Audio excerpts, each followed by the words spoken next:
अस्सलाम वालेकुम students, I hope कि आप सब लोग बिल्कुल खैरियत से होंगे। तो आज का हमारा टॉपिक है आयनाइजेशन एनर्जी। आज हम लोगों ने आयनाइजेशन एनर्जी के बारे में पढ़ना है। तो सबसे पहले इसकी रीडिंग करने से पहले मैं आप लोगों को बता दूं कि आयनाइजेशन एनर्जी कौन सी एनर्जी कहलाती है। अच्छा, अब एक एटम में से आप लोगों ने एक इलेक्ट्रॉन निकालना है। उस इलेक्ट्रॉन को निकालने के लिए जितनी आयनाइजेशन एनर्जी की ज़रूरत पड़ेगी, मींस कि जितनी एनर्जी रिक्वायर्ड होगी, उसको आयनाइजेशन एनर्जी कहते हैं। मतलब कि एक एटम के अंदर से, जैसे कि मैं यहाँ पर बना देती हूँ कि ये न्यूक्लियस है और ये आउटर मोस्ट शेल है। आउटर मोस्ट शेल मतलब एटम का सबसे लास्ट वाला शेल, वैलेंस शेल, उसमें इलेक्ट्रॉन्स होते हैं। तो अब हम लोगों ने एक इलेक्ट्रॉन को निकालना है, इस एटम में से इस इलेक्ट्रॉन को निकालना है। तो उस इलेक्ट्रॉन को निकालने के लिए हमें जितनी एनर्जी चाहिए होगी, जितनी फोर्स चाहिए होगी, उसको हम आयनाइजेशन एनर्जी कहते हैं। इसकी इंग्लिश में हम लोग डेफिनेशन इस तरह से करेंगे: minimum energy required to remove electron from the atom is called ionisation energy.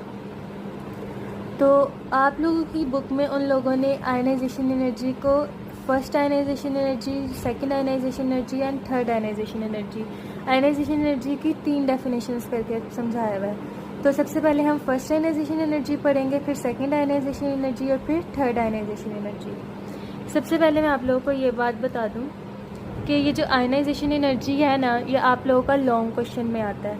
Ionisation energy आप लोगों के पहले चैप्टर का इंपॉर्टेंट लॉन्ग क्वेश्चन है और ये लॉन्ग क्वेश्चन के हिसाब से आप लोगों ने प्रिपेयर करना है।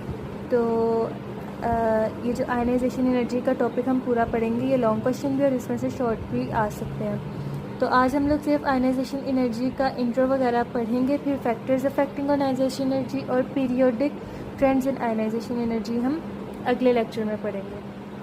तो सबसे पहले आज के लेक्चर में हम लोगों ने ये समझना है कि आयनाइजेशन एनर्जी है क्या। तो आयनाइजेशन एनर्जी मैंने बता दिया कि एक एटम में से अगर हम लोगों ने जो इलेक्ट्रॉन रिमूव करना है, उसको रिमूव करने के लिए जितनी एनर्जी हम लोगों को चाहिए होगी, उसे हम आयनाइजेशन एनर्जी कहते हैं। तो सबसे पहले हम फर्स्ट आयनाइजेशन एनर्जी पढ़ते हैं कि फर्स्ट आयनाइजेशन एनर्जी क्या होती है।